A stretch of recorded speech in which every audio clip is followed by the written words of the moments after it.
Hi, I'm Joni Patry, and welcome to my YouTube channel.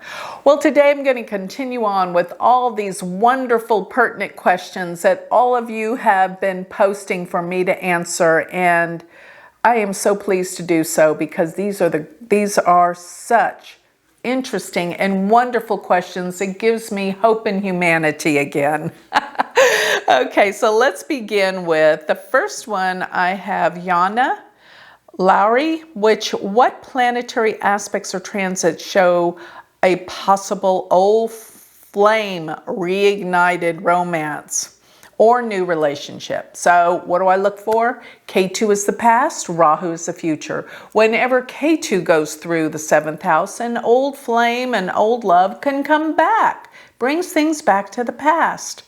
And another thing is the 12th house is the past. So if you have Venus and K2 going through the 12th house, it could bring back people from the past, dealing with the past. Love. And Venus going retrograde is another indicator of bringing back old flames because it's going backwards, bringing things from before to review, reassess. And that can deal with relationships. Venus is due to go retrograde in May, and it will turn direct towards the end of June. So in this window of time, especially if you have a Scorpio ascendant, Venus will be retrograde in your 7th house. Or if you have Venus in, let's see, Taurus, Gemini ascendant, Venus will be in the 12th house. So that would bring back old flames and loves from the past.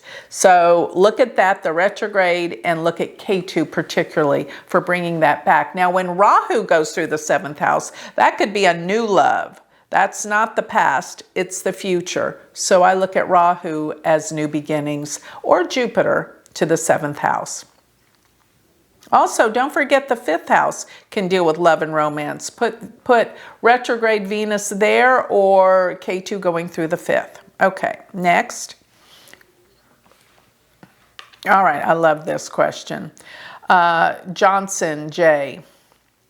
It's about the dashas. Why does the Mahadasha of Saturn take 19 years and the Mahadasha of the Sun only 6 years? Why does the years differentiate through the Mahadashas?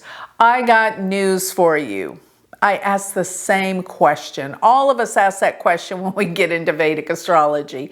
And the answer is nobody knows. People can pretend to know, but the ancient Vedic seers, I don't know how they knew all this, but they're beyond this world. They gave us this beautiful, incredible system. And I was told by my teacher and many teachers that no one's ever figured it out, nor can they. So I don't know, maybe you'll get different information, but that's the answer I got from my teacher and from the many teachers that I asked the same questions. So I let it go and just, it is what it is, right? I find it kind of interesting, though, that Rahu is 18 years and Rahu takes 18 and a half years to go through all 12 signs of the zodiac. We can assign and figure a lot of rationale, rhyme and reason, but nobody knows the entire answer to that. Okay. Okay, so Joanne Galata asked the same question about weight gain from some of the houses. I think I already answered that in a different video. Jupiter and Rahu are gains. Saturn will bring loss of weight. Okay. Okay. Samita Tana.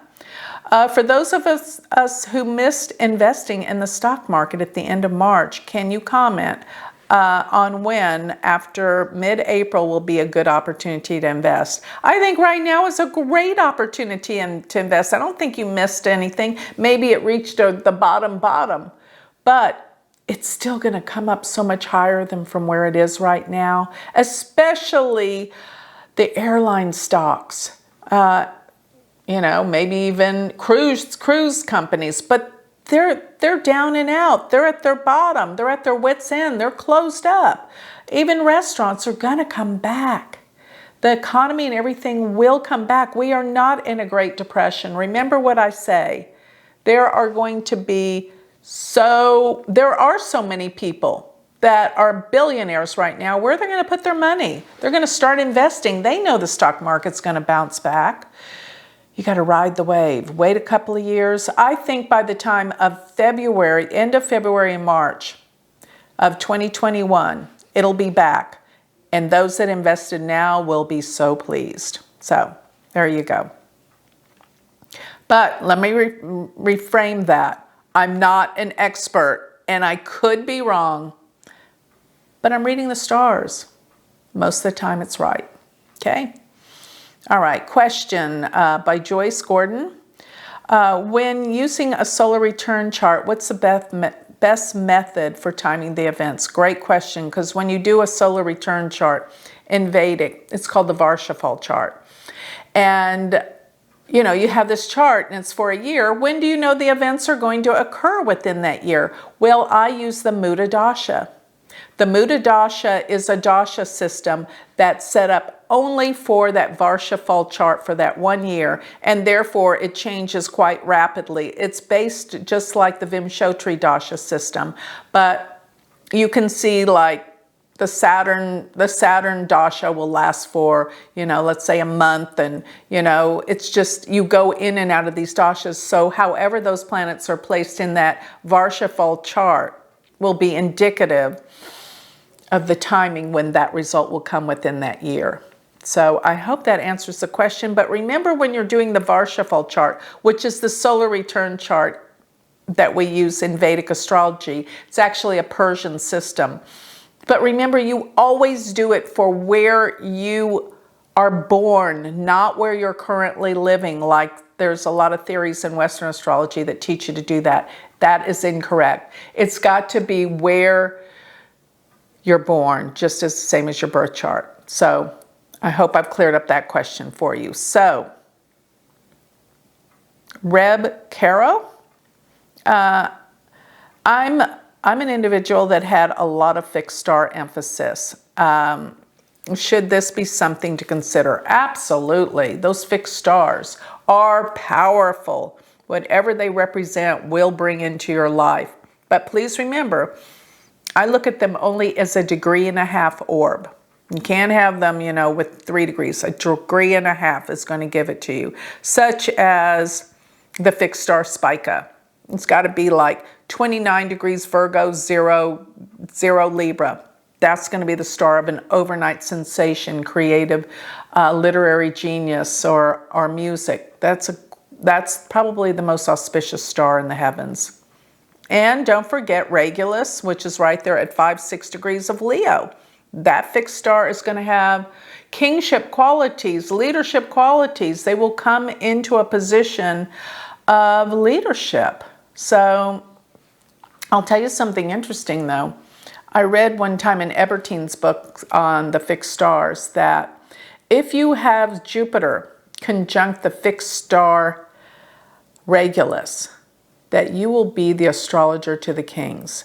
And I read that so many years ago because I have it. It was so exciting. And you know what? I do read for many CEOs of companies, leaders. It's not necessarily kings, but that's the power of fixed stars. And don't forget, Donald Trump has Regulus right on his ascendant, 6 degrees of Leo. So to answer your question, absolutely.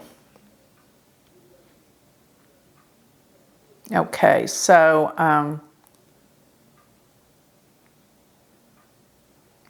next, can there be an out-of-sign conjunction? Is that possible, such as Mercury being 29 degrees and Venus being 29 degrees of Cancer and Venus being 0 degrees of Leo? And this is from Radha Gale. Absolutely.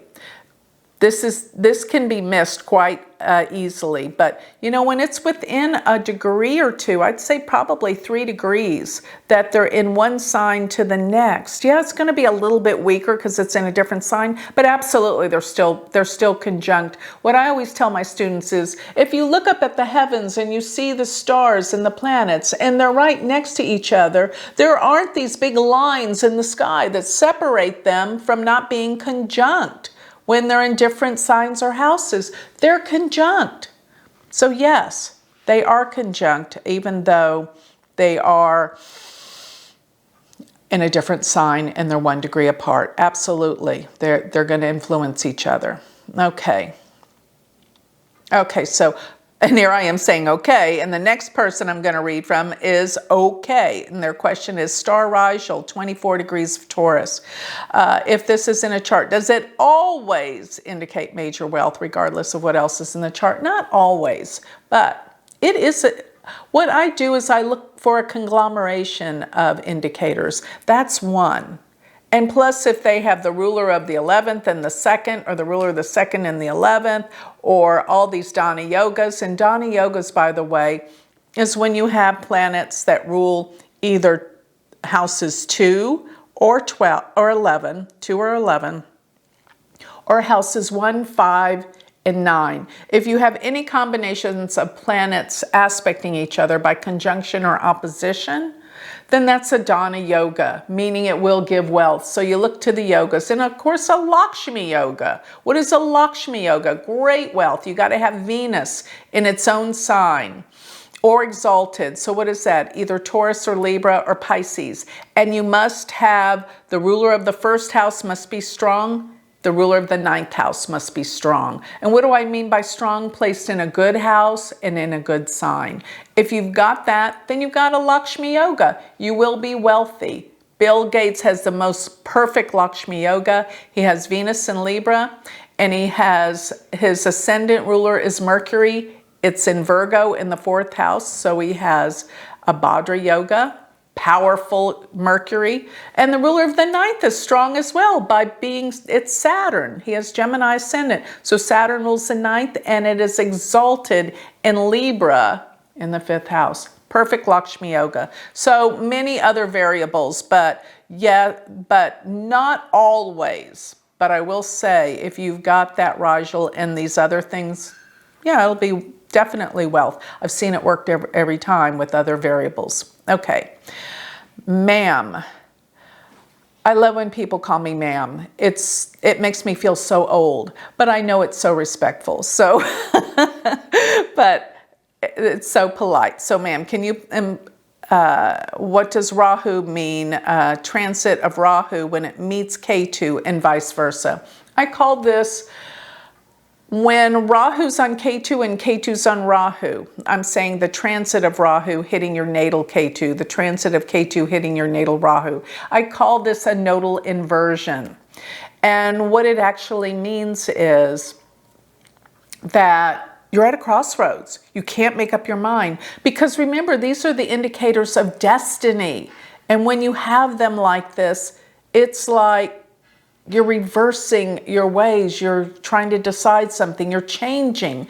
It represents radical change. Whereas when you have transiting Rahu on your natal Rahu, and of course natal Ketu transiting your natal Ketu, this is a nodal return. And what that indicates is that things are coming together, that you're being reminded of your purpose and destiny and what you're here to do. So one is confusion. The other one is completion, coming together. So with that, I think I'll close this series and I'll start up at a later date with more questions and answers. But before I go, remember, please check out my online university if you're ready to learn, seriously learn Vedic astrology. Go to University of Vedic Astrology.com. Or if you would like my free newsletter and possibly check into getting a consultation, go to my website, which is galacticcenter.org. Thank you.